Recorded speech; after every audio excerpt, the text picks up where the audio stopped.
नमस्कार दोस्तों, सीसी के इस लाइव रिसेट लेक्चर में एक बार फिर से आप सभी का स्वागत है। मित्रों, जैसा कि आप सब जानते हैं कि हमने आपके लिए एक विशेष श्रृंखला का आयोजन किया हुआ है और इस श्रृंखला का नाम है हिंदी भाषा का उद्भव और विकास।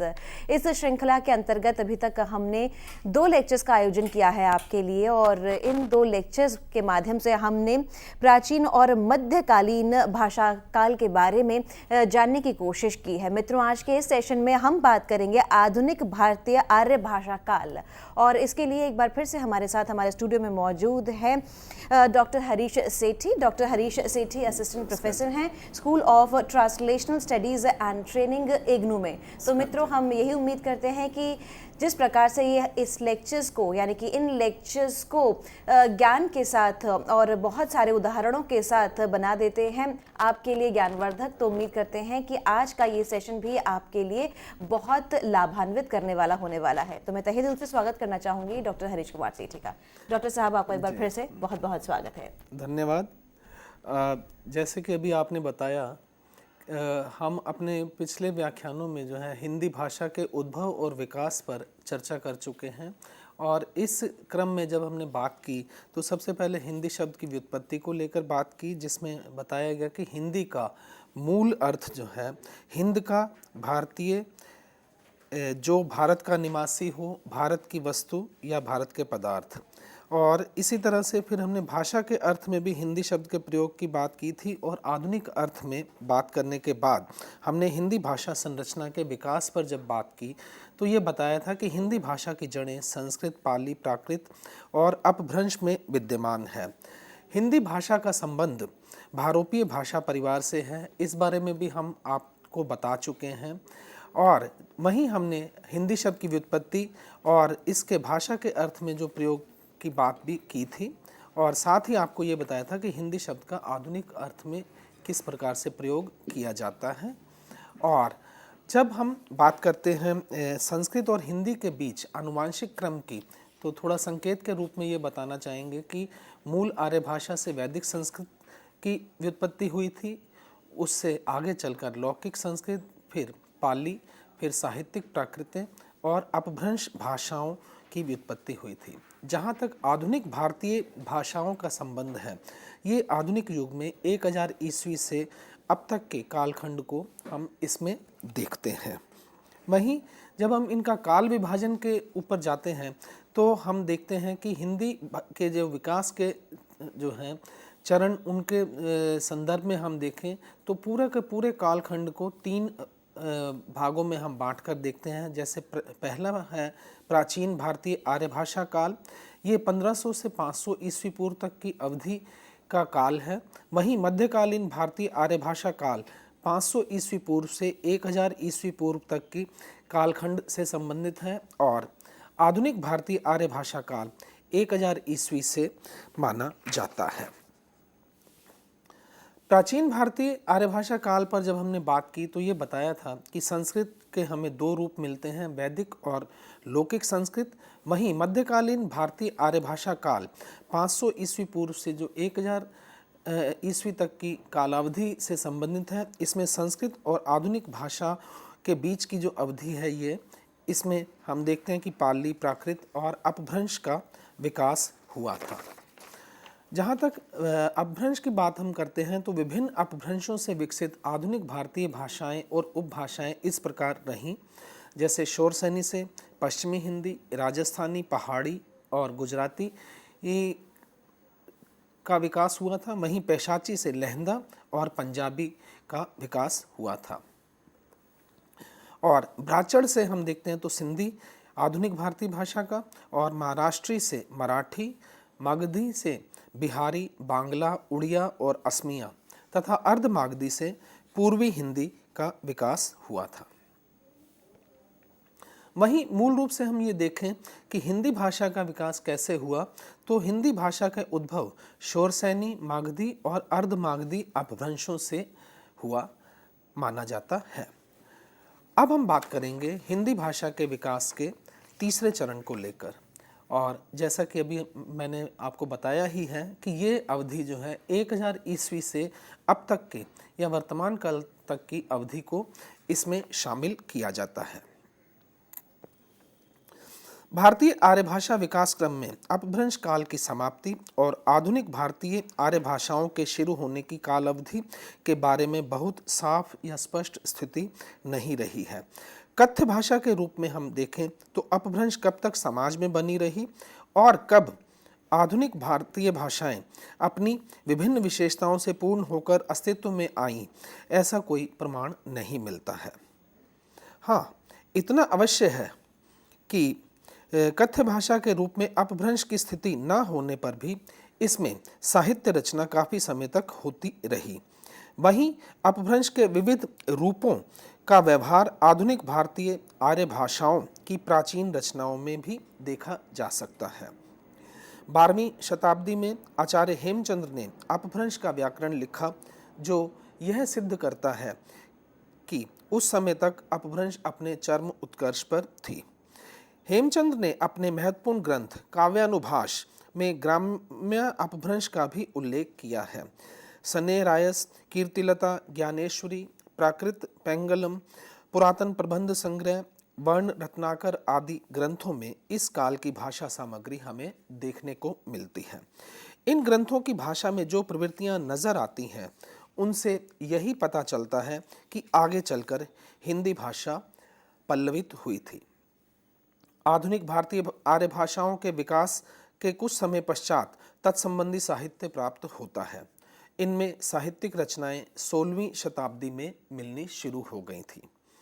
उस समय की रचनाओं की भाषा के स्वरूप पर जब हम विचार करते हैं तो हमें यह पता चलता है कि उनमें अपभ्रंश की विशेषताएं नहीं हैं, वे आधुनिक आर्य भाषाओं की विशेषताओं से युक्त हैं। इस आधार पर इन रचनाओं से हम एक शताब्दी पूर्व की समय अवधि को आधुनिक भारतीय आर्य भाषाओं का स्वरूप प्राप्त करने की अवधि मान सकते हैं। इस तरह हम देखें तो भारतीय आर्य भाषाएं 15वीं शताब्दी तक आधुनिक काल में पदार्पण कर चुकी थी। इसके अलावा आचार्य हेमचंद्र के पश्चात 13वीं शताब्दी के प्रारंभ से लेकर आधुनिक आर्य भाषाओं के अभ्युदय यानी 15वीं शताब्दी के पूर्व तक की जो कालावधि है, उसको हम संक्रमण काल मान सकते हैं। यह वह कालावधि थी जिसमें भारतीय आर्य भाषाएं धीरे धीरे अपभ्रंश की स्थिति को छोड़कर आधुनिक काल की विशेषताओं से युक्त होती जा रही थी। अपभ्रंश के विभिन्न रूपों से आधुनिक आर्य भाषाओं का विकास हुआ। आधुनिक आर्य भाषाओं में सिंधी, लहंदा, गुजराती, पंजाबी, उड़िया, मराठी, बांग्ला, असमिया, हिंदी प्रमुख हैं। और जब हम हिंदी की बात करते हैं तो इसका अर्थ है पश्चिमी हिंदी और पूर्वी हिंदी। आधुनिक भारतीय भाषाओं के अंतर्गत सिंहली और जिप्सी भी आती हैं, किंतु वे भारत में नहीं हैं। इसके अलावा नेपाली भी आधुनिक भारतीय भाषाओं के अंतर्गत ही आती है। इस तरह वस्तुतः ये तीनों बोली जाने वाली आधुनिक भारतीय भाषाएं ही हैं। ये तीनों भाषाएं कौन सी हो गई? सिंहली, जिप्सी और नेपाली। इनके अलावा हम ये भी देखते हैं कि कश्मीरी भी भारत की एक महत्वपूर्ण भाषा है, जो मूलतः सतम वर्ग के भारत ईरानी उपवर्ग की दरद भाषा वर्ग में आती है। आज भले ही जनसामान्य को अरबी फारसी भाषा के शब्दों के बोझ से दबती उर्दू या संस्कृत शब्दावली का वहन किए हिंदी दो स्वतंत्र भाषाएं नजर आती हों, लेकिन हम इस पक्ष को भी नज़रअंदाज नहीं कर सकते कि भाषा वैज्ञानिक दृष्टि से ये दोनों भाषाएं एक ही भाषा के दो अलग अलग रूप हैं। उर्दू हिंदी की ही अरबी फारसी से प्रभावित एक शैली है। हालांकि कुछ लोगों ने राजस्थानी पहाड़ी तथा बिहारी को अलग भाषा के रूप में रखा है, जबकि ये हिंदी प्रदेश के अंतर्गत ही आती हैं। वस्तुतः भाषा के आकृति मूलक वर्गीकरण अर्थात रचनात्मक वर्गीकरण की तरफ देखें या फिर भाषाओं के अर्थ तत्व और संबंध तत्व के सम्मिलित आधार पर किए गए पारिवारिक वर्गीकरण से देखें तो सांस्कृतिक वर्गीकरण को भी कम महत्वपूर्ण नहीं माना जाता। इस आधार पर हम देखते हैं तो राजस्थानी, पहाड़ी, बिहारी हिंदी सांस्कृतिक वर्ग में ही आती हैं। और हम देखें तो हमें ये स्पष्ट रूप से पता चलता है कि संपूर्ण उत्तर भारत आधुनिक भारतीय आर्य भाषाओं का क्षेत्र है। इसके अंतर्गत मुख्य रूप से बिहार, उड़ीसा, उत्तर प्रदेश, उत्तराखंड, मध्य प्रदेश, झारखंड, छत्तीसगढ़ और राजस्थान हिंदी भाषी क्षेत्र शामिल हैं। इसके अलावा पंजाब, हरियाणा, हिमाचल प्रदेश भी शामिल हैं। वैसे गुजरात, महाराष्ट्र भी इसके प्रमुख क्षेत्र माने जाते हैं। अब हम बात करेंगे आधुनिक भारतीय आर्य भाषाओं के वर्गीकरण को लेकर। इनका वर्गीकरण स्वयं में एक समस्या रही है और इसका मूल कारण यह था कि इसकी विभिन्न शाखाओं में भरपूर साहित्य रचना हो रही है। इसे ध्यान में रखते हुए भारोपीय भाषा परिवार की भारतीय शाखा की विभिन्न भाषाओं का वर्गीकरण किया गया है। इन भाषाओं के वर्गीकरण में हमें कुछ विद्वानों के विचारों पर विचार करना होगा। जब हम देखते हैं विभिन्न विद्वानों ने जो अलग अलग मत व्यक्त किए हैं आर्य भाषाओं के वर्गीकरण को, तो उससे हमें एक स्पष्ट जो है चित्र उभर कर हमारे समक्ष आ जाता है। इन विद्वानों में हम मुख्य रूप से बात कर सकते हैं AFR हार्नले की, डॉक्टर गियर्सन की, डॉक्टर सुनीति कुमार चटर्जी की और धीरेन्द्र वर्मा आदि। सबसे पहले हम बात करेंगे डॉक्टर हार्नले के वर्गीकरण को लेकर। डॉक्टर हार्नले ने अपनी पुस्तक comparative grammar of Gouldian language में आधुनिक भारतीय आर्य भाषाओं का 4 वर्गों में उसे प्रस्तुत किया है, जो इस तरह से है। पूर्वी गोडियन, इसमें पूर्वी हिंदी यानी बिहारी भी, बांग्ला, असमिया और उड़िया शामिल हैं। वहीं पश्चिमी गोडियन में पश्चिमी हिंदी, जिसमें राजस्थानी भी शामिल है, गुजराती, सिंधी और पंजाबी शामिल की थी। वहीं उत्तरी गोडियन में डॉक्टर हार्नले ने गढ़वाली, नेपाली आदि पहाड़ी भाषाओं को शामिल किया और दक्षिणी गोडियन में मराठी को शामिल किया था। 1880 में आधुनिक भारतीय आर्य भाषाओं के अध्ययन के आधार पर डॉक्टर हार्नले ने यह सिद्धांत प्रतिपादित किया था कि भारत में आर्यों का आगमन 2 बार हुआ। उनका पहला आगमन पंजाब में हुआ, जो ईरान और काबुल से होते हुए सिंधु पार करके किया गया था, और फिर कुछ दिनों बाद दूसरे आर्यों का हमला हुआ। इस हमले के परिणाम स्वरूप पहले हुए आर्य अपना स्थान पंजाब को छोड़कर पूरब, दक्षिण और पश्चिम में फैल गए थे। इस तरह उनका विस्तार उत्तर हिमालय, दक्षिण में विंध्य प्रदेश, पश्चिम में सरहिंद और पूरब में गंगा यमुना के संगम तक फैल चुका था। दूसरे आर्य भीतरी कहे जा सकते हैं और पहले आर्य बाहरी। डॉक्टर हार्नले के वर्गीकरण के बाद हम बात करेंगे डॉक्टर गियर्सन के वर्गीकरण को लेकर। डॉक्टर गियर्सन ने भी भीतरी और बाहरी संदर्भों में बात करते हुए ये बताया कि आप देख ही रहे हैं किस तरह से बाहरी उपशाखा आदि पर उन्होंने बात की। डॉक्टर हार्नले के सिद्धांत को डॉक्टर गियर्सन ने स्वीकार तो किया था, लेकिन पूरी तरह से नहीं। डॉक्टर गियर्सन का कहना था कि आर्य भिन्न भिन्न दलों में आकर मध्य देश में बस गए थे। एक दल मध्य देश में बसा और दूसरा मध्य देश के चारों ओर। उन्होंने भाषा तत्व के आधार पर आधुनिक भारतीय आर्य भाषाओं को 3 उपशाखाओं में विभाजित किया। उन्होंने लिंग्विस्टिक सर्वे ऑफ इंडिया में जो वर्गीकरण किया था वो इस तरह से है: भारतीय उपशाखा यानी बहिरंग शाखा, मध्यवर्ती उपशाखा और भीतरी उपशाखा अर्थात अंतरंग शाखा। बाहरी उपशाखा के अंतर्गत हम देखते हैं कि उन्होंने भाषाओं को जो उपविभाजित किया उसमें उत्तर पश्चिमी समुदाय और दक्षिणी समुदाय शामिल किया था। उत्तर पश्चिमी समुदाय के अंतर्गत उन्होंने सिंधी और लहंदा को रखा, जबकि दक्षिणी समुदाय में मराठी को शामिल किया था। वहीं मध्यवर्ती उपशाखा में उन्होंने बीच के समुदाय को शामिल किया, जिसमें हम देखते हैं कि पूर्वी हिंदी शामिल होती है। और तीसरी उपशाखा जो है वो भीतरी उपशाखा है। इसे हम अंतरंग शाखा के नाम से भी जानते हैं। इसका विभाजन करते हुए उन्होंने 2 प्रमुख वर्ग बनाए: केंद्रीय अथवा भीतरी समुदाय और पहाड़ी समुदाय। भीतरी समुदाय के अंतर्गत डॉक्टर गियर्सन ने पश्चिमी हिंदी, पंजाबी, गुजराती, भीली, खानदेशी और राजस्थानी को शामिल किया था। वहीं पहाड़ी समुदाय में पूर्वी पहाड़ी, पश्चिमी पहाड़ी और मध्यवर्ती पहाड़ी को शामिल किया। डॉक्टर गियर्सन के इस वर्गीकरण का आधार यह रहा कि बाहरी उपशाखा की भिन्न भिन्न भाषाओं में ध्वनि, व्याकरण अथवा रूप और शब्द समूह में समानता उन्हें भीतरी उपशाखाओं की भाषा से अलग करती है। इस वर्गीकरण के बाद अब हम बात करेंगे डॉक्टर सुनीति कुमार चटर्जी द्वारा किए गए वर्गीकरण को लेकर। आधुनिक आर्य भाषाओं की 3 उपशाखाओं में वर्गीकरण करने के डॉक्टर गियर्सन के सिद्धांत से डॉक्टर चटर्जी सहमत नहीं थे। उनका मानना था कि गियर्सन का वर्गीकरण हिंदी की उपभाषाओं को अलग अलग समुदायों में विभाजित कर देता है, जो कि तार्किक नहीं है। डॉक्टर चटर्जी ने डॉक्टर गियर्सन के मत का युक्तियुक्त ढंग से खंडन करके जो वर्गीकरण किया वो इस तरह से है।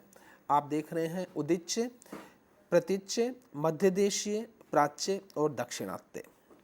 उदिच्य के अंतर्गत उन्होंने सिंधी, लहंदा और पंजाबी को रखा। वहीं प्रतीच्य के अंतर्गत गुजराती और राजस्थानी को। मध्यदेशीय में उन्होंने पश्चिमी हिंदी पर केंद्रित किया था। वहीं प्राच्य के अंतर्गत पूर्वी हिंदी, बिहारी, उड़िया, असमिया और बांग्ला शामिल किए और दाक्षिणात्य में मराठी को शामिल किया था। डॉक्टर गियर्सन और डॉक्टर चटर्जी ने हम ये देखते हैं कि भाषा वैज्ञानिक तत्वों के आधार पर आधुनिक भारतीय आर्य भाषाओं का वर्गीकरण किया, किंतु इन दोनों विद्वानों ने इस वर्गीकरण के आधार पर हिंदी की उपभाषाएं और बोलियों जो है वो अलग अलग वर्गों में आ जाती हैं या विभाजित हो जाती हैं। हिंदी भाषी क्षेत्र में क्षेत्रीय बोलियों की बहुलता तो है, किंतु वहाँ औपचारिक स्थिति में सर्वत्र हिंदी का ही प्रयोग किया जाता है। इस प्रयोग बहुलता के बावजूद उन बोलियों को भाषाओं के रूप में वर्गीकृत नहीं किया जा सकता।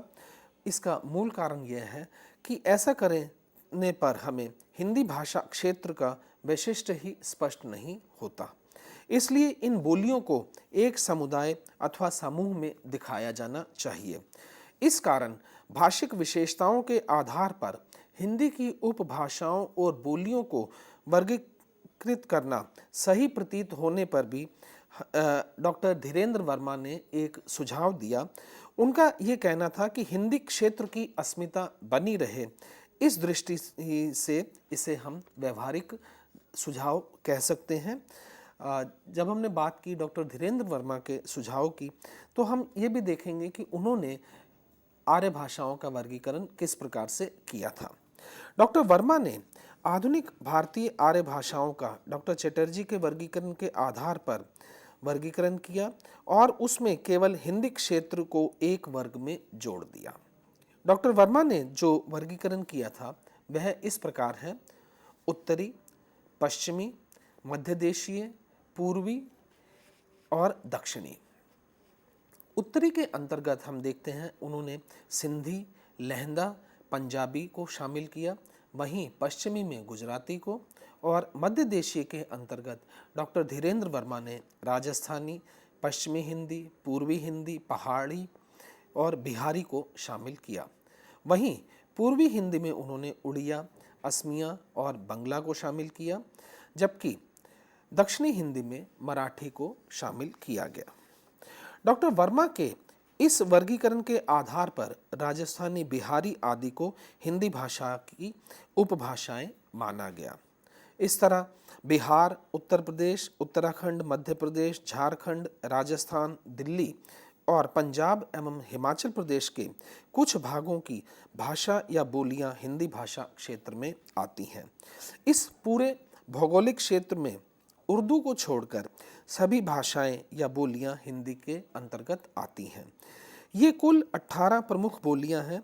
इस तरह हिंदी की 5 उपभाषाएं और उसके अंतर्गत 18 बोलियां उन्होंने शामिल की हैं। डॉक्टर धीरेन्द्र वर्मा के अलावा हमें सीताराम चतुर्वेदी जी का भी वर्गीकरण मिलता है। उनका वर्गीकरण जो है थोड़ा भिन्न प्रकार का भी हम कह सकते हैं। उन्होंने संबंध सूचक परसर्ग के आधार पर कुछ वर्ग बनाकर भारतीय भाषाओं को वर्गीकृत किया। इसके लिए उन्होंने परसर्ग का, दा, जो, नो और एर वर्ग बनाए। का वर्ग के अंतर्गत चतुर्वेदी जी ने हिंदी, पहाड़ी, जयपुरी और भोजपुरी को शामिल किया। वहीं दा में पंजाबी और लहंदा को शामिल किया।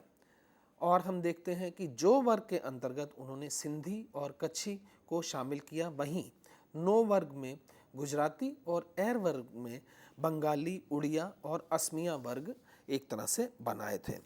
किंतु हम ये भी देखते हैं कि चतुर्वेदी जी के इस वर्गीकरण को आधुनिक भारतीय आर्य भाषाओं का यथार्थ एवं सटीक वर्गीकरण के रूप में स्वीकार करना थोड़ा हमें मुश्किल लगता है।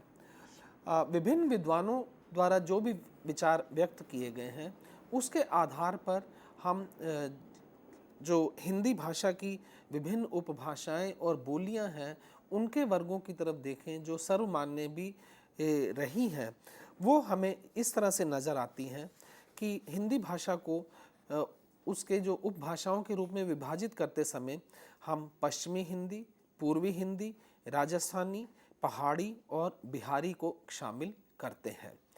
विभिन्न विद्वान इसी मत के पक्षधर हो चुके हैं कि पश्चिमी हिंदी में जहां हरियाणा और उत्तर प्रदेश शामिल है, वहीं पूर्वी हिंदी में उत्तर प्रदेश, मध्य प्रदेश और राजस्थानी उपभाषा जो है उसमें राजस्थान का क्षेत्र शामिल है।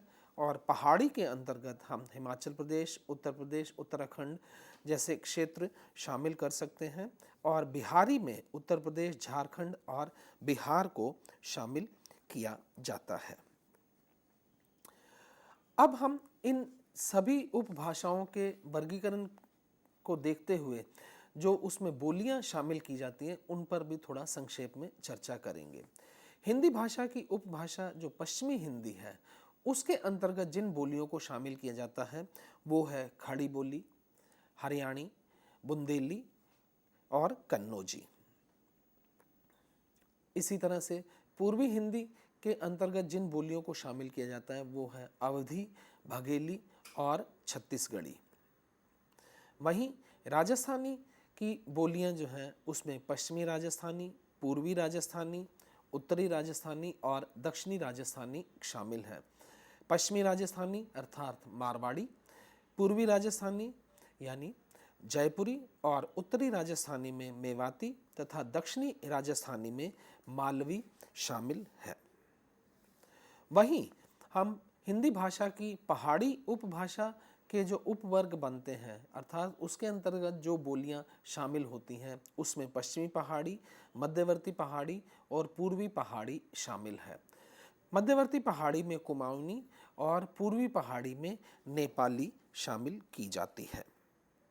वहीं बिहारी उपभाषा जो है हिंदी की, उसके अंतर्गत जो विभिन्न बोलियां शामिल की जाती हैं वे हैं भोजपुरी, मगही और मैथिली। वैसे हम ये भी जानते हैं कि इस तरह हम देख रहे हैं कुल मिलाकर 18 बोलियां हैं। और हम ये भी जानते हैं कि इन 18 बोलियों में से नेपाली और मैथिली को संविधान की 8वीं अनुसूची में भाषाओं के रूप में शामिल किया गया है। जैसा कि हम लोगों को ये भी पता है कि संविधान की 8वीं अनुसूची में इस समय कुल 22 भाषाएं शामिल हैं और ऐसे इनमें नेपाली और मैथिली भी है। इसी कारण कुछ विद्वान जो है अब हिंदी की 16 बोलियां स्वीकार करते हैं, अर्थात इन दोनों नेपाली और मैथिली को अलग करते हुए उन्हें बोलियां न कहकर भाषाओं के रूप में स्वीकार करते हैं और कुल हिंदी की 16 बोलियां मानी जाती हैं। और यह भी सही है कि हम ये भी देखते हैं कि नेपाली जो है भारत की संविधान की 8वीं अनुसूची में तो शामिल है ही, हमारे पड़ोसी देश नेपाल की राजभाषा भी है। वैसे इन तर्क वितर्क में जाने के बदले हम ये देख सकते हैं कि इन दोनों ही भाषाओं को हिंदी की बोलियों के रूप में अपने इस व्याख्यान में शामिल करके चल रहे हैं। तो अब तक हमने जो चर्चा की, ये भाषाओं के वर्गीकरण को लेकर उसकी उपभाषाओं को और उपभाषाओं के आधार पर बोलियां जो हैं उन्हें शामिल किया। तो उसमें हम ये देखते हैं कि हिंदी जो है 3 अर्थ संदर्भों को लिए हुए है। ये 3 अर्थ संदर्भ जो एक तरह से बन जाते हैं विस्तृत व्यापक अर्थ संदर्भ, और दूसरा जो है अर्थ वो डॉक्टर गियर्सन के आधार वर्गीकरण के आधार पर निर्मित किया गया है, और तीसरा अर्थ जो है वो सिर्फ खड़ी बोली के आधार लिए हुए है। विस्तृत और व्यापक अर्थ में जो है हिंदी की जो 18 बोलियां जो हैं वो उन सभी का समूह एक तरह से हिंदी भाषा है। इसी कारण हम ये कहते हैं कि हिंदी भाषी क्षेत्र, हिंदी भाषी जनता, हिंदी क्षेत्र जैसे जो प्रयोग करते हैं वो हिंदी शब्द का व्यवहार जो है उसके मूल में इन्हीं 18 बोलियों के भाषा भाषी शामिल होते हैं। वर्तमान समय में हिंदी भाषा का हम यही सामान्य अर्थ लेते हैं। दूसरे अर्थ में हम देखते हैं जो डॉक्टर गियर्सन ने वर्गीकरण किया था भाषाई आधार पर, उस आधार पर भी हिंदी भाषा को देखा जाता है। डॉक्टर गियर्सन ने केवल पश्चिमी हिंदी और पूर्वी हिंदी नामक जो 2 उपभाषाएं बनाई थीं उनको ही उन्होंने हिंदी के रूप में स्वीकार किया। उन्होंने राजस्थानी, पहाड़ी और बिहारी उपभाषाओं को जो है अलग रखा था।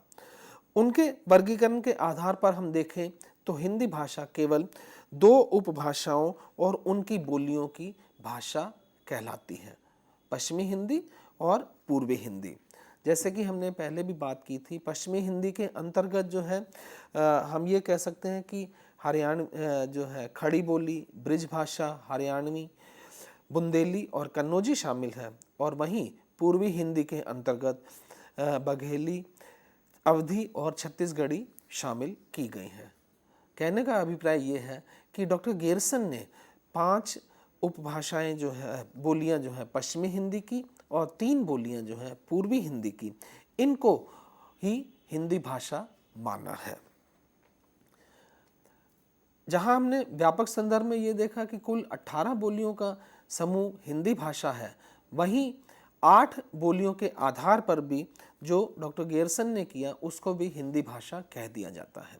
लेकिन एक तीसरा वर्ग भी जो बनता है उसको हम ये कहते हैं कि केवल खड़ी बोली जो हिंदी है उसी को ही हिंदी मानना। जब हम यह कहते हैं कि हिंदी भारत की राजभाषा है तो इसका सीधा सा यह अर्थ होता है कि खड़ी बोली हिंदी ही भारत की राजभाषा है।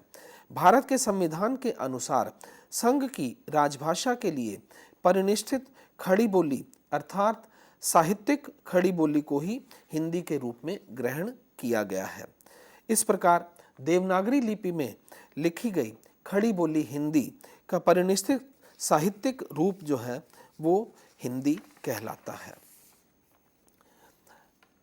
अब हम स्पष्ट हमें हो चुका है कि आधुनिक आर्य भाषा काल में किस तरह से जो है हिंदी भाषा को और उसकी उपभाषाओं और बोलियों को वर्गीकृत करने का प्रयास किया गया है, और हम ये भी देखते हैं कि हिंदी भाषा का जो विकास हुआ है इन्हीं मतलब हम ये कह सकते हैं कि कालक्रम के अनुसार जो है प्राचीन, मध्यकाल और आधुनिक काल से होते हुए हमें वर्तमान स्थिति तक हमें स्पष्ट रूप से नज़र आता है। और जब ये देखते हैं कि हिंदी भाषा के विकास पर बात कर रहे हैं हम, तो हमारा थोड़ा अगर हम प्राचीन उसमें संदर्भों में देखें तो हिंदी की जननी जो है प्राचीन आर्य भाषा संस्कृत का जो प्राचीन स्वरूप है उसका लिखित प्रमाण हमें ऋग्वेद के रूप में मिलता है। इसलिए हिंदी भाषा संरचना के विकास की शुरुआत जो है वैदिक काल से मानी जाती है। किंतु ऐतिहासिक विकास की दृष्टि से देखें तो आधुनिक भारतीय आर्य भाषा काल जो है 1000 ईस्वी के आसपास शुरू होता है। इस समय तक अपभ्रंश के शौरसैनी, पेशाची, अर्धमागधी, मागधी, महाराष्ट्री और ब्राह्मण आदि कई रूप एवं बोलियां विकसित हो चुके थे। 1000 ईस्वी के आसपास तक इन बोलियों में अंतर आपस में इतना अधिक हो चुका था कि इनमें से कईयों से अलग अलग भाषाओं का विकास हो गया।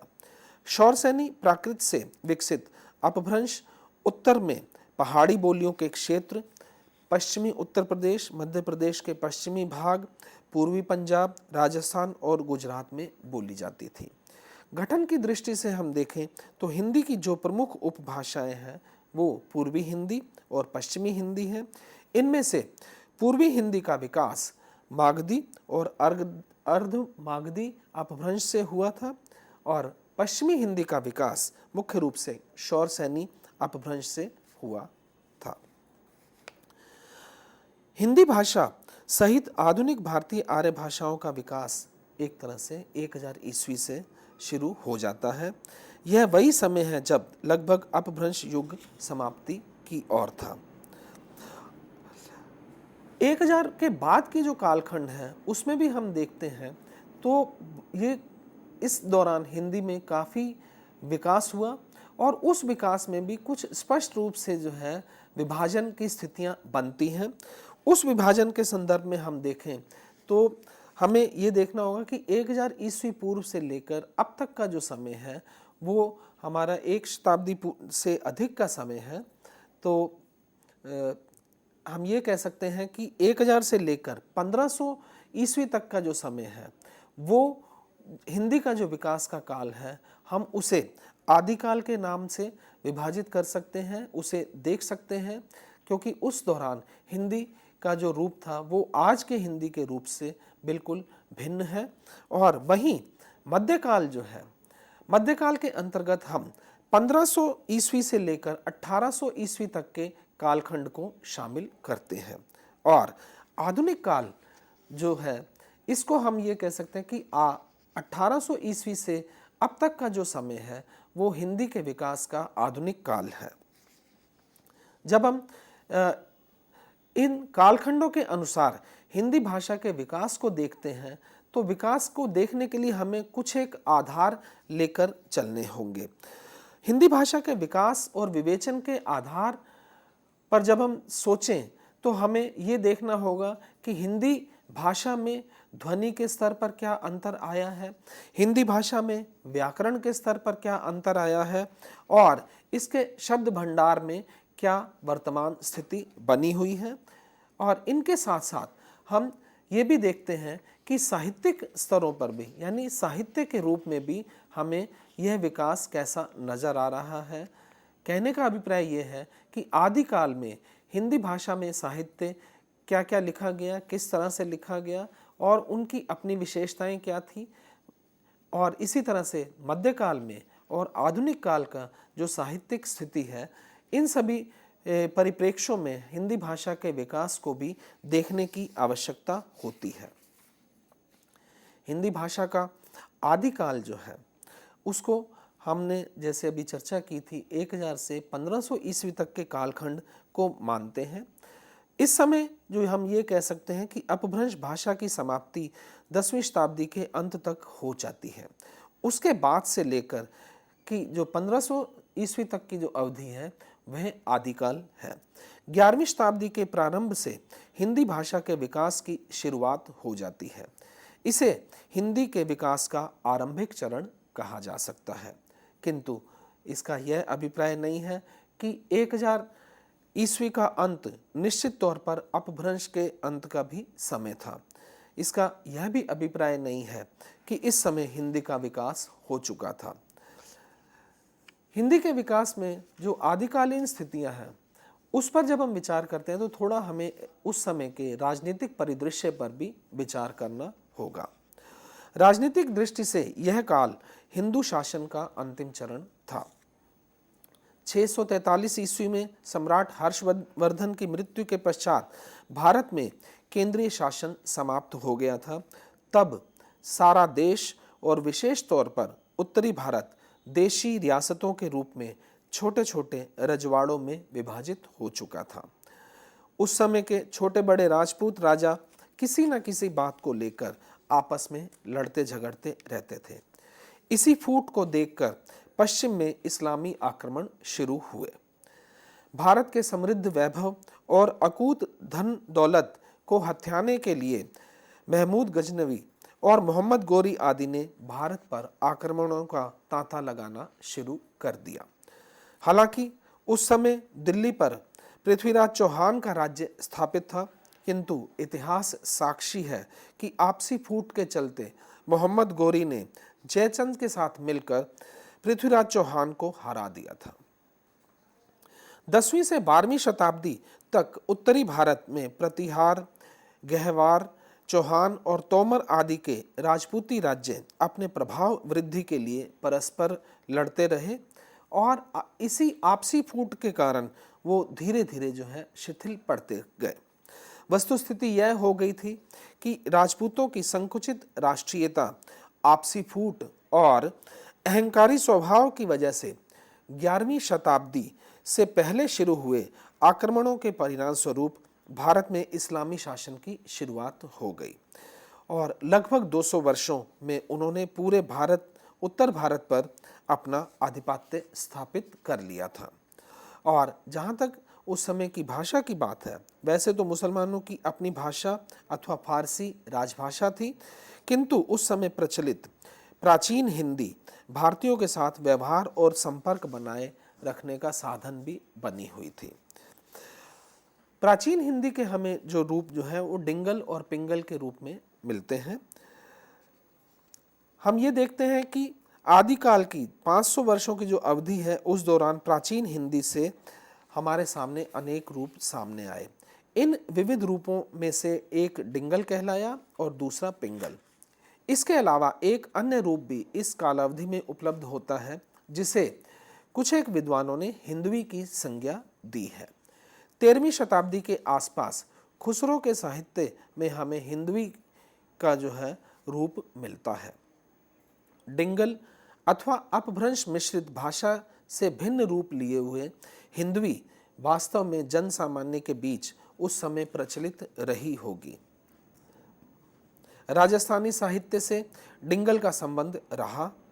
इतिहासकारों ने डिंगल साहित्य की जिन 2 प्रमुख रचनाओं का उल्लेख किया है, वे हैं श्रीधर कृत रणमल छंद और कलोल कवि विरचित ढोलू मारा रा दोहा। रणमल छंद 1400 ईस्वी के आसपास की रचना है और ढोला मारू रा दोहा 1473 ईस्वी में रची गई थी। जहाँ तक पिंगल की बात है, पिंगल वस्तुतः मध्य देश की साहित्यिक ब्रिज भाषा का नाम था। डिंगल और पिंगल में अंतर को बताते हुए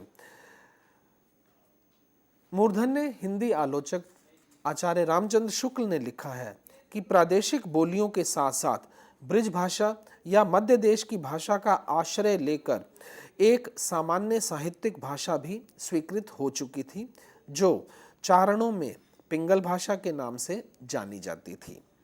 अपभ्रंश के योग से शुद्ध राजस्थानी भाषा का जो साहित्यिक रूप मिलता था, वह डिंगल कहलाता था। यद्यपि डिंगल और पिंगल भाषा में एक सारता नहीं थी, लेकिन इनमें हिंदी का स्वरूप पहले की तुलना में अधिक स्पष्ट नजर आता था। उदाहरण के लिए हम बात करें आलाखंड की, तो आलाखंड में हमें एक जो है मैं छंद आपको सुनाना चाहता हूँ। 12 बरिस ले कुकर जिए और 13 ले जिए सियार, बरिस 18 छतरी जिए आगे जीवन का अधिकार। इन पंक्तियों में हमें स्पष्ट रूप से नजर आता है कि उस समय की भाषा क्या रूप लिए हुए थी। और आदिकाल में ही अगर हम ये देखें कि उस समय पूर्व प्रचलित भाषाओं की क्या स्थिति थी, तो हमें ये नजर आता है कि साहित्य के क्षेत्र में आदिकाल में भी अपभ्रंश भाषाओं का प्रयोग हो रहा था। इसके अलावा इसी युग में प्राकृत और संस्कृत की कुछ उत्कृष्ट कृतियों की भी रचना की जा रही थी। साहित्य में अपभ्रंश का प्रयोग होते हुए भी बोलचाल में हम देखते हैं तो आधुनिक आर्य भाषाएं और हिंदी की विभिन्न उपभाषाएं एवं बोलियां जो है अपना स्वरूप ग्रहण कर रही थी। लेकिन एक विशेष बात ये रही कि उस समय जो है वो स्पष्ट रूप से विकसित नहीं हुई थी, अर्थात वो अभी अपने विकास की स्थिति में ही थी। और इनकी जो है स्थिति पर जब हम विचार करते हैं तो देखते हैं कि कहीं कहीं भाषा प्राचीन साहित्यिक रूप लिए हुए होती थी और कहीं आधुनिक सांचे में ढली हुई। इस कारण इस काल की हिंदी में कई बोलियों का मिश्रण हमें मिलता है। तो हमें ये स्पष्ट हो जाता है कि आदिकाल में हिंदी भाषा की क्या स्थिति थी। अब हम बात करेंगे खड़ी बोली हिंदी के विकास को लेकर। जहाँ तक खड़ी बोली हिंदी के विकास का संबंध है, लिखित रूप में प्रकट होने से पहले यह बोली लगभग 1000 वर्ष तक बोलचाल की भाषा के रूप में रही। यह 1000 ईस्वी तक जो है, ये कह सकते हैं, यह वह समय था जब हिंदी की बोलियों के रूप विकसित नहीं हुए थे। ग्राम बेली ने लिखा है कि खड़ी बोली ब्रिज भाषा और अवधी की समकालीन है। उसका प्रारंभ 900 या 1000 ईस्वी माना जा सकता है। खड़ी बोली का बोलचाल की भाषा के रूप में लगभग 1000 वर्ष का लंबा अनवरत इतिहास है। इसलिए अपभ्रंश काल के मध्य में कुरु जनपद में बोली जाने वाली अपभ्रंश में खड़ी बोली के बीज प्रस्फुटित होने लग गए थे। जैसे कि हमने बात की थी कि जब हम हिंदी भाषा के विकास पर विचार करते हैं तो हमें उसमें ध्वनि, व्याकरण, शब्द भंडार और साहित्यिक आदि के संदर्भ में देखना होगा। तो खड़ी बोली का जो आदिकाल में विकास हुआ उसमें हम ध्वनि के स्तर पर देखें तो ध्वनि का स्तर का अर्थ यह है कि स्वर और व्यंजन की दृष्टि से हिंदी भाषा की क्या स्थिति थी। तो हम ये देखते हैं कि आदिकालीन हिंदी अपभ्रंश की पूरी तरह से ऋणी है। इस काल की हिंदी में मुख्य रूप से उन्हीं ध्वनियों अर्थात स्वरों और व्यंजनों का प्रयोग मिलता है जो पूर्ववर्ती भाषा यानी कि अपभ्रंश में मिलता था। स्वरों के स्तर पर हम देखते हैं तो अपभ्रंश में केवल 8 स्वर थे और ये 8 स्वर थे अ, आ, ई, उ, ए और ओ। ये सभी मूल स्वर थे। आदिकालीन हिंदी में हमें 2 स्वर जो है विकसित होते नजर आते हैं। ये थे ए और औ। ये दोनों संयुक्त स्वर थे जो अपभ्रंश में नहीं मिलते। इसके अलावा आदिकालीन हिंदी में इनका स्वर जो उच्चारण होता था वो आए और अयों की भांति होता था। वहीं व्यंजनों के स्तर पर हम कह सकते हैं कि च, छ, ज और झ व्यंजन अपभ्रंश के स्पर्श व्यंजन थे। संस्कृत, पाली, प्राकृत और अपभ्रंश में भी ये स्पर्श व्यंजन ही थे, लेकिन आदिकालीन हिंदी में ये स्पर्श संघर्षी व्यंजन बन गए। उल्लेखनीय ये भी है कि आज भी ये स्पर्श संघर्षी व्यंजन ही बने हुए हैं। वहीं हम ये भी देखते हैं कि न, र, ल और सा संस्कृत, पाली, प्राकृत और अपभ्रंश में दंत ध्वनियां थीं, लेकिन आदिकाल में आकर ये वत्स्र हो गईं। अपभ्रंश में ड़ और ड़ यानी मूर्धन्य और तालव्य व्यंजन ड़ जो है ये नहीं थे, जबकि आदिकालीन हिंदी में इनका विकास हो गया था। आदिकालीन हिंदी के विकास काल के दौरान ही कुछ व्यंजन संयुक्त व्यंजन न रहकर मूल रूप वाले हो गए थे। ये संयुक्त व्यंजन थे नह, मह और लह। आदिकालीन हिंदी में ये संयुक्त व्यंजन क्रमशः हम ये कह सकते हैं कि नह जो है न के रूप में, मह जो है माँ के रूप में और लह जो है ल के रूप में महाप्राण रूप वाले बन चुके थे। इसके अलावा यह भी रहा कि कुछ नए संयुक्त व्यंजन हिंदी में आ गए जो कि अपभ्रंश में नहीं थे। ऐसा संस्कृत और फारसी आदि से कुछ शब्दों के आने के कारण हुआ और कुछ अपभ्रंश शब्दों के लोप के कारण कुछ ऐसे संयुक्त व्यंजनों के लोप की भी संभावना हो सकती है जो अपभ्रंश में बने हुए थे। अब हम बात करें खड़ी बोली में जो हिंदी का विकास हुआ है उसमें व्यंजन की दृष्टि से क्या विकास की स्थितियां रही हैं। तो व्याकरण की दृष्टि से देखते हैं तो प्रारंभिक काल का हिंदी का व्याकरण अपने शुरुआती वर्षों यानी 1000 या 1100 ईस्वी के आसपास का जो समय है वो अपभ्रंश के ज़्यादा नज़दीक नज़र आता है। भाषा में हमें काफ़ी ऐसे रूप मिलते हैं जो अपभ्रंश के ही थे, लेकिन धीरे धीरे इसमें से अपभ्रंश का प्रभाव कम होता चला गया, उसके व्याकरणिक रूप में कम होते चले गए और हिंदी के अपने रूप विकसित होते चले गए थे। इस तरह धीरे धीरे 1500 ईस्वी तक आते आते हिंदी ने अपने पैर जमा लिए थे और अपभ्रंश के रूप में कमोबेश भाषा प्रयोग से निकल गए। आदिकालीन हिंदी के व्याकरण की अपभ्रंश व्याकरण से भिन्नता को स्पष्ट रूप से दर्शाया जा सकता है। भाषा के संयोगात्मक रूप का स्थान जो है आदिकालीन हिंदी में वियोगात्मक रूप ले चुका था। उदाहरण के लिए अपभ्रंश एक सीमा तक संयोगात्मक भाषा थी, लेकिन इसलिए वाक्यों में पदक्रम बहुत निश्चित नहीं था। क्रिया और उसके कारकीय रूप संयोगात्मक थे, पर आदिकालीन हिंदी में वियोगात्मक रूपों की प्रधानता हो गई। सहायक क्रियाओं और कारक चिन्हों अर्थात प्रसर्गों का काफी अधिक प्रयोग होने लग गया था। इसी तरह संस्कृत का नपुंसक लिंग अपभ्रंश में तो था और वो पूरी तरह से समाप्त नहीं हुआ था।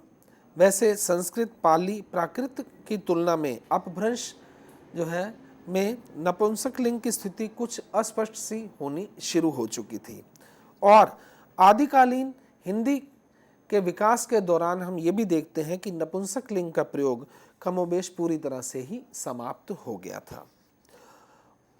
व्याकरण के साथ साथ अब जब हम बात करते हैं वाक्य रचना में शब्द क्रमों को लेकर, तो हिंदी में उस समय हमें स्पष्ट रूप से शब्द क्रम जो है निश्चित रूप लिए हुए नजर आता है। हिंदी की विभिन्न बोलियों के स्तर पर भी देखा जाए तो इनके अपने अपने व्याकरणिक रूप पूरी तरह से अलग अलग नहीं हुए थे। अभी हमने बात की खड़ी बोली हिंदी के विकास की जो है इसमें ध्वनि को लेकर और व्याकरण को लेकर। अब थोड़ी सी बातचीत हम ये भी बताना चाहते हैं कि शब्द भंडार की दृष्टि से खड़ी बोली हिंदी के विकास जो है आदिकाल में जो हुआ है उसकी क्या स्थिति बनी हुई थी। आदिकालीन हिंदी का शब्द भंडार अपने आरंभिक वर्षों में अपभ्रंश का ही शब्द भंडार था, लेकिन धीरे धीरे उसमें कुछ परिवर्तन आने शुरू होते चले गए। मध्यकालीन भक्ति आंदोलन शुरू होने की वजह से तत्सम शब्दावली में अपभ्रंश की तुलना में कुछ बढ़ोतरी हो गई थी। तद्भव शब्दों का भी खूब प्रचलन हो रहा था। इसके अलावा देशज शब्दों की भी कमी नहीं थी। प्रारंभिक हिंदी में डिंगल, मैथिली, ब्रिज, खड़ी बोली, पंजाबी, अवधी और दक्षिणी के शब्दों का भी हमें मिश्रण नजर आता है। वहीं मुसलमानों के भारत में आने से अरबी, फारसी, पश्तो और तुर्की भाषाओं का प्रभाव पड़ा और इन भाषाओं के कुछ एक शब्द भी हिंदी में आ गए थे। वहीं ऐसी भी संभावना व्यक्त की जा सकती है कि अपभ्रंश में प्रचलित कुछ पुराने हिंदी के प्रारंभिक काल में अनावश्यक या अल्पावश्यक होने के कारण शब्द भंडार में से पुराने जो शब्द हैं वो निकाल दिए गए थे या फिर उनका प्रयोग बहुत ही कम हो गया था। ऐसा संभवतः समाज की परिस्थिति में परिवर्तन के कारण ही हुआ होगा। साहित्यिक स्तर पर भी देखते हैं तो हमें लगभग ईस्वी 1000 ईस्वी के आसपास जो है हिंदी भाषा में साहित्य रचना जो है नजर आती है। इस युग में अपभ्रंश भाषा का प्रचलन कम हो रहा था और उसके स्थान पर हिंदी क्षेत्र में बोलियों के साहित्य का उदय होने लगा था। हिंदी साहित्य के आदिकाल में डिंगल, पिंगल, मैथिली, ब्रिज, अवधी, दक्षिणी आदि भाषाओं में साहित्य सृजन होने लगा था। इसके अलावा कहीं कहीं खड़ी बोली के रूप भी हमें नजर आते हैं। इस युग में गुरु गोरखनाथ, चंदवरदाई, नरपति नल्ह, जागनिक, विद्यापति, अमीर खुसरो, गैसुदाराज, बंदा नवाज, शाह मिराजी, मुल्ला दाऊद, विजय सैन सुरी, शालिभद्र, सोमभद्र सुरी, शेख परादुद्दीन शकरगंजी, कबीर, चक्रधर स्वामी आदि साहित्यकारों ने हम अपनी रचनाएं हिंदी भाषा में भी लिखी थी। आदिकालीन साहित्य में वीर रस की प्रधानता थी, युद्धों का सजीव चित्रण था, आश्रयदाताओं की प्रशंसा थी और प्रकृति चित्रण था। और ऐतिहासिकता का अभाव था। अतिशयोक्तिपूर्ण कथन हमें मिलते हैं और वहीं ओजपूर्ण भी कथन दिखने जा सकते हैं। डिंगल भाषा का प्रयोग करने की प्रवृत्तियां भी उस दौरान रही हैं।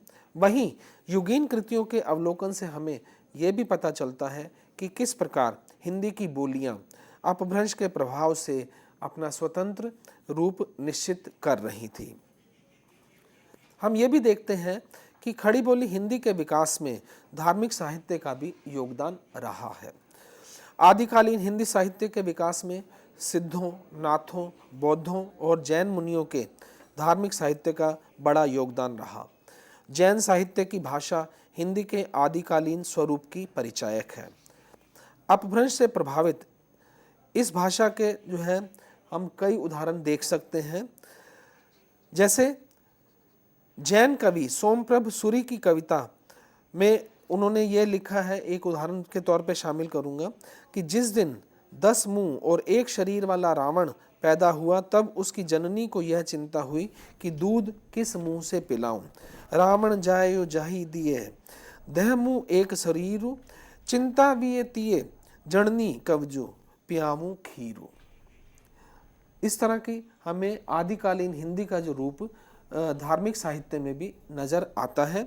और आदिकालीन हिंदी के अंतर्गत जो है बौद्ध और सिद्धों की कविताओं की भाषा में हमें पश्चिमी और पूर्वी अपभ्रंश के शब्दों का मिला जुला रूप नजर आता है। बौद्धों की एक शाखा थी वज्रयान। इसी वज्रयान शाखा से संबंधित गुरु गोरखनाथ ने ही नाथ पंथ की स्थापना की थी। गोरखनाथ के कई छंदों की भाषा हिंदी के और अधिक निकट प्रतीत होती है। वहीं सिद्धों का प्रसार गुजरात और ब्रिज से लेकर बिहार तक था। इससे इनकी भाषा में अनेक बोलियों के शब्द घुल मिल गए। भाषा के विकास की दृष्टि से सिद्धों ने भी महत्वपूर्ण योगदान दिया। सिद्धों की पुरानी हिंदी और अपभ्रंश के बीच की संध्या भाषा की शब्दावली से बहुत से शब्द रूप कबीर सरीखे परवर्ती संतों की वाणियों में भी प्रयुक्त किए गए हैं। आचार्य रामचंद्र शुक्ल ने इस पंचमेल भाषा को सधुकड़ी भाषा की संज्ञा दी है। 11वीं शताब्दी के काव्य ग्रंथ राउलवेल में खड़ी बोली का प्राचीनतम रूप जो है हमें नजर आता है। राउलवेल की भाषा उस रूप वाली है जो दिल्ली, मेरठ और पंजाब के आसपास बोली जाती थी। इसके अलावा 12वीं शताब्दी में जैनाचार्य हेमचंद्र सूरी ने सिद्ध हेमचंद्र में शौरसैनी अपभ्रंश के जो उदाहरण दिए हैं उनमें भी खड़ी बोली हिंदी की छाया स्पष्ट रूप से देखी जा सकती है। हिंदी के प्राचीन रूप को विकास की और उन्मुख करने में आदिकालीन रासो साहित्य का भी महत्वपूर्ण योगदान रहा है। वैसे तो इतिहासकारों ने अनेक रासो ग्रंथों का उल्लेख किया है, किंतु चारण कवियों में नरपति नाहल की बीसलदेव रासो, चंदवरदाई की पृथ्वीराज रासो और जागनिक की परमाल रासो विशेष महत्व की रचनाएं हैं। इन रचनाओं की भाषा के दो रूप माने गए हैं, जैसे हमने पहले भी चर्चा की है, डिंगल और पिंगल। वैसे इस काल में केवल अमीर खुसरो की भाषा को हिंदी का प्रारंभिक साहित्यिक रूप हम मान सकते हैं।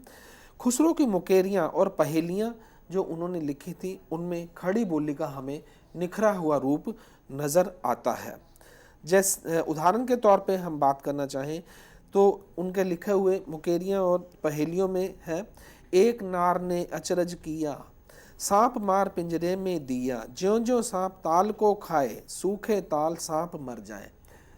ये जो पहेली है वो दिया और बाती को लेकर है। इसी तरह से पायजामा को लेकर भी उन्होंने जो पहेली लिखी है वो है, एक नार दो को ले बैठी, टेढ़ी होके बिल में बैठी, जिसके बैठे उसे उठाए, खुसरो उसके बल बल जाए। और एक प्रसिद्ध उनकी जो वो हम कह सकते हैं पहेली के रूप में है, एक थाल मोतियों से भरा, सबके सिर पर औंधा धरा, चारों ओर वह थाल फिरे, मोती उसका एक ना गिरे। इस पहेली के जरिए उन्होंने आकाश की ओर संकेत किया है। इस युग में ही हम ये भी देखते हैं कि मुल्ला दाऊद ने हिंदी जबान में चंदायन लिखा था। चंदायन जो है सूफी काव्य परंपरा की पहली रचना मानी जाती है। हम अपने अगले व्याख्यान में हिंदी भाषा का जो दक्षिण में विकास हुआ और पुरानी हिंदी के साथ अपभ्रंश में साहित्य रचना में विशेष तौर पर विद्यापति की क्या स्थिति रही है, इस तरह के पक्षों को भी हम शामिल करेंगे। अब मैं आपको संक्षेप में जो बताना चाहता हूँ वो ये है कि भारोपीय भाषा परिवार से संबंधित हिंदी भाषा की जड़ों की हमने जो बात की थी वो संस्कृत, पाली, प्राकृत और अपभ्रंश में विद्यमान है और संस्कृत और हिंदी के बीच का यही आनुवंशिक क्रम है। और हिंदी भाषा के विकास का ये क्रम जो है आधुनिक भारतीय भाषाओं के विकास के रूप में हमें नज़र आता है। अपभ्रंश के विभिन्न रूपों से हमें जो है कह सकते हैं कि सिंधी, लहंदा, गुजराती, पंजाबी आदि आधुनिक भारतीय आर्य भाषाओं का विकास हुआ और इसके अंतर्गत हम सिंघली और जिप्सी तथा नेपाली को भी शामिल करते हैं। और मुख्य बात ये भी है कि नेपाली हमारे पड़ोसी देश नेपाल की राजभाषा भी है और हम ये भी कह सकते हैं कि विभिन्न विद्वानों ने इन भाषाओं की उपभाषाओं और बोलियों को लेकर भी वर्गीकरण करने का जो प्रयास किया है, उस तरह से हमें हिंदी भाषा हमें 3 रूपों में नज़र आती है। अपने विस्तृत और व्यापक अर्थ में 18 बोलियों का समूह, वहीं डॉक्टर गियर्सन के द्वारा किए गए वर्गीकरण के रूप में पूर्वी और पश्चिमी हिंदी की बोलियों का समूह तथा अपने सीमित अर्थ संदर्भ में खड़ी बोली हिंदी का जो है उसे ही हिंदी भाषा मानने की बात रहती है। जब हम ये कहते हैं कि हिंदी भारत की राजभाषा है तो इसका सीधा सा ये अर्थ होता है कि खड़ी बोली हिंदी ही राजभाषा है।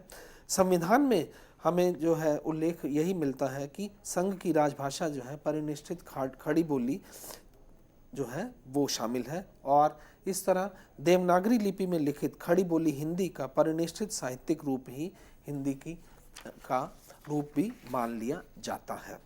अब मैं आपको थोड़ी सी जो है 2-3 पुस्तकों के बारे में भी उल्लेख करना चाहूँगा, जैसे डॉक्टर रामविलास शर्मा की भाषा और समाज, डॉक्टर भोलानाथ तिवारी की हिंदी भाषा का इतिहास, डॉक्टर हरदेव बाहरी की हिंदी भाषा और डॉक्टर पूरनचंद टंडन एवं डॉक्टर सुनील कुमार तिवारी की हिंदी स्वरूप और विस्तार तथा डॉक्टर जयंती प्रसाद की हिंदी भाषा, नागरी लिपि और अंक। आप और अधिक संदर्भों के लिए उसका अवलोकन कर सकते हैं। जी, इसी के साथ हम डॉक्टर हरीश कुमार सेठी का धन्यवाद देना चाहेंगे कि जिस तरीके से उन्होंने आज आधुनिक भारतीय आर्य भाषा काल के बारे में विस्तृत रूप से हमें बताया, समझाया। उम्मीद करते हैं कि आप सभी इससे ज़रूर लाभान्वित हुए होंगे। और मित्रों, अगर आपके कोई भी सुझाव हैं या कोई भी प्रश्न है तो आप हमें ईमेल कर सकते हैं। हमारी ईमेल आईडी है info.cc@nic.in। आपसे दोबारा मुलाकात होगी और हम आगे भी चर्चा करेंगे कुछ अहम विषयों पर। तो आज के लिए नमस्कार। नमस्कार।